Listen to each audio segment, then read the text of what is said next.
주셨습니다. 네, 다음은 나경원 의원님 발언해 주십시오. 저는 오늘 이 코미디 같은 청문회를 열고 있는 것이 정말 참담합니다. 이 불법적으로 청문회를 시작해서 지금 증인 참고인 여기 왜 앉아 계시는 겁니까? 우리 다 한 번씩 의사진행 발언하고 그리고 증인 참고인들은 한 번씩 발언하고 가라. 이게 청문회입니까? 저는 청문회 종결을 정말 요청합니다. 종결 동의를 요청합니다. 이 청문회 어떻게 시작됐습니까?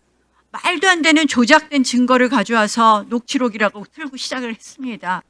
사인 회동을 이라는 것이 있었다는 것을 본 사람도 아니고 사인 회동이 있었다는 것을 들었다는 사람으로부터 또 들었다는 사람이 한 녹취록이었습니다. 그리고는 지금 또다시 오늘은 또 새로운 의혹도 또 막 제기합니다. 아니, 의혹을 제기한 쪽에서 입증을 해야지 무죄를 입증합니까? 여기 지금 우리 법조인들 많으신데 입증 책임이 도대체 누구한테 있습니까? 그냥 그러면 의혹만 제기하면 다 청문회 하는 겁니까? 저는 아까 많은 의원님들이 민주당 의원님들 국회법 운운하셨는데요. 국회법도 헌법 밑에 있는 것입니다. 우리 헌법에는 근현대 헌법은 자유민주적 기본질서를 채택하고 있고 거기에 핵심 가치는 바로 삼권 분립입니다. 핵심 가치 중에 하나는. 왜 이런 게 생겼습니까? 나치 정권이 합법이라는 이름으로 민주주의라는 이름으로 그리고 선거라는 이름으로 독재를 했기 때문에 그것에 대한 반성으로 생긴 것이 바로 자유민주적 기본질서고 그 핵심 가치가 삼권 분립인 것입니다.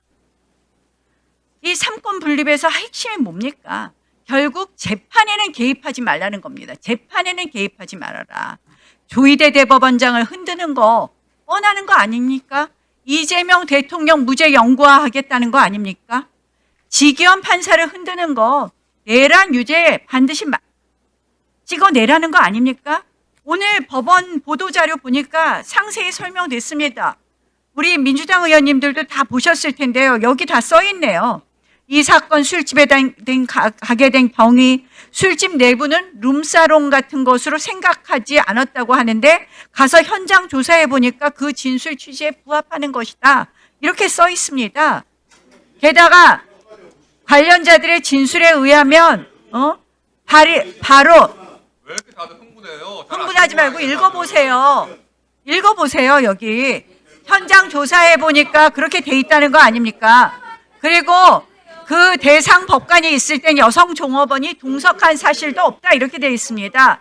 그러니까 또 다른 의혹을 제기해요. 그러면 그걸 또 입증해야 됩니까? 이거는 정말 가짜 뉴스 공화국입니다. 가짜 뉴스로 대법원장 흔드는 것, 가짜 뉴스로 사법부 흔드는 거.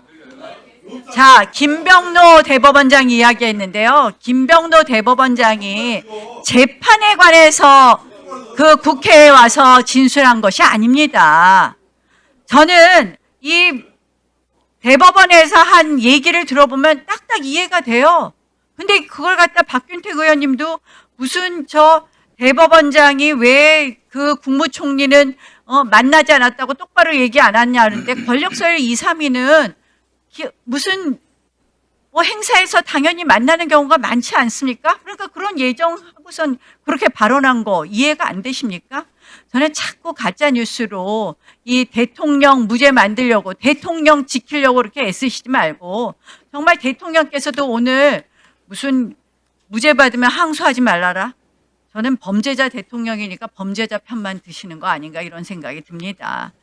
그러니까 대통령 말씀을 우리가 곱게 들을 수가 없어요. 배임죄 폐지도 마찬가지예요. 기업인들을 위한 게 아니라 이거 대통령 죄면하려고 또 배임죄 폐지 주장하는구나. 자, 여러분 진짜 범죄자 대통령 지키려고 노력하시지 말고 재판 재개해서 재판 잘 진행되도록 하십시다. 그래서 재판 결과에 따릅시다.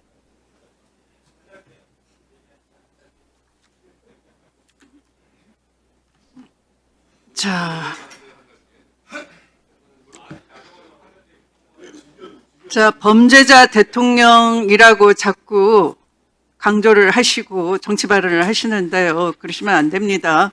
나경원 의원님. 나경원 의원님 피고인 신분이시죠? 나경원 의원님도 네, 지금 판결 선고 기다리고 계시는 피고인 아닙니까?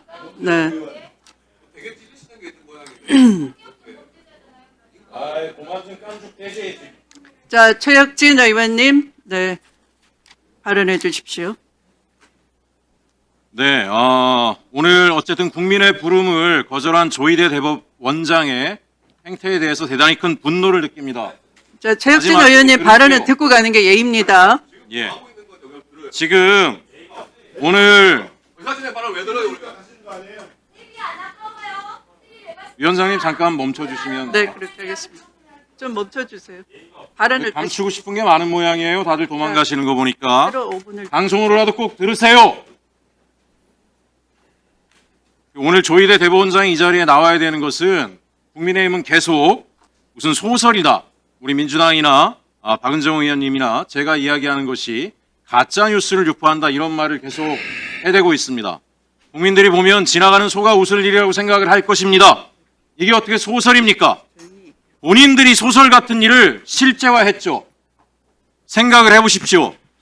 도대체 한나라의 민주공화국의 대통령의 부인이라는 자가 5대 명산을 돌아다니면서 붓잔치를 벌이는 게 이게 소설이 아니고 뭡니까? 근데 실제로 했다는 거 아닙니까? 예?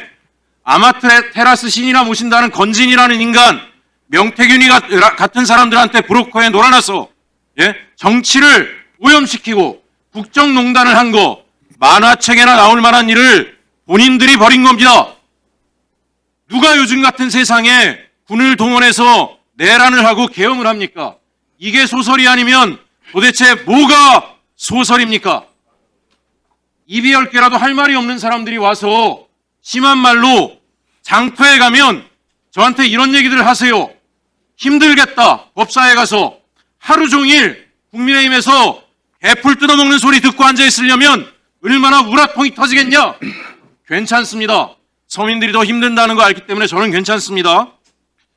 사법부에 대해서 국민적 신뢰가 바닥입니다. 서민들은 정말 사법부를 믿지 않을 뿐만 아니라 너무도 아픈 경험들을 많이 합니다. 이 자리에 증인분들도 잘 아시겠지만 일반 시민들이 기득권과 특권층을 상대로 억울한 일을 당했을 때 재판을 할 경우에 국선 변호사 쓰면 이깁니까? 대형 로펌이나 정관 변호사 써야 이기는데 돈이 없어요.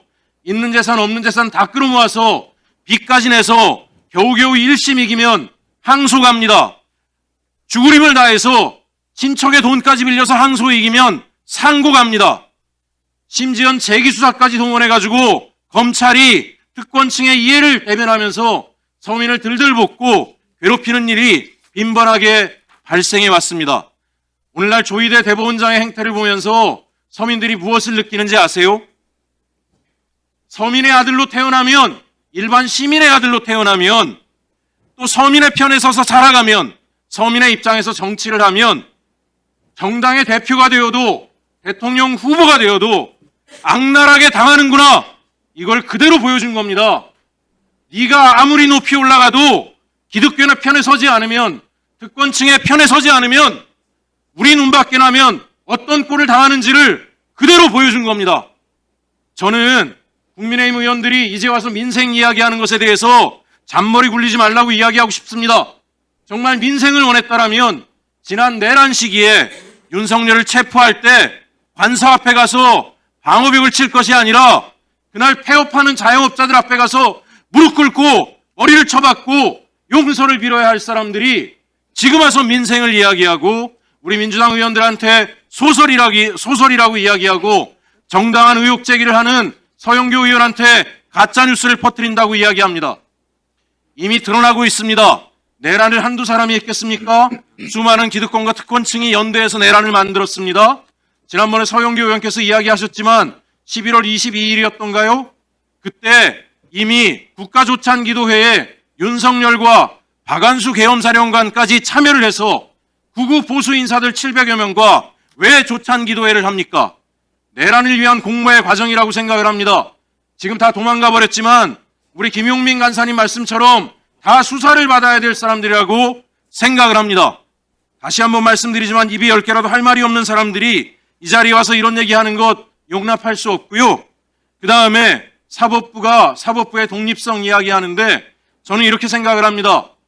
대선 개입 정황이 있고 재판 개입 정황이 있고 사전 공모의 의혹까지 받고 있는 조희대 대법관이 국회 앞에 서서 국민 앞에 서는 그 모습이 내란으로 상처 입은 우리 시민들의 치유의 첫걸음이라고 생각을 합니다. 대한민국에 특권이 없구나. 정권이 바뀌니까 대한민국의 시민이면 누구나 존중받을 수 있고 권력이 있고 특권을 가진 사람도 의혹이 있고 죄가 있으면 정당한 국민의 심판을 받을 수 있다라고 하는 것이 모든 국민 앞에 보여질 때 대한민국 민주주의가 바로 서는 첫 발자국이라고 생각을 합니다. 그래서 존경하는 위원장님, 국민의힘이 아무리 방해하더라도 일체의 흔들림이 없이 반드시 이 내란 계엄의 주역이 되거나 공모한 자들에 대해선 탄생을 하고요.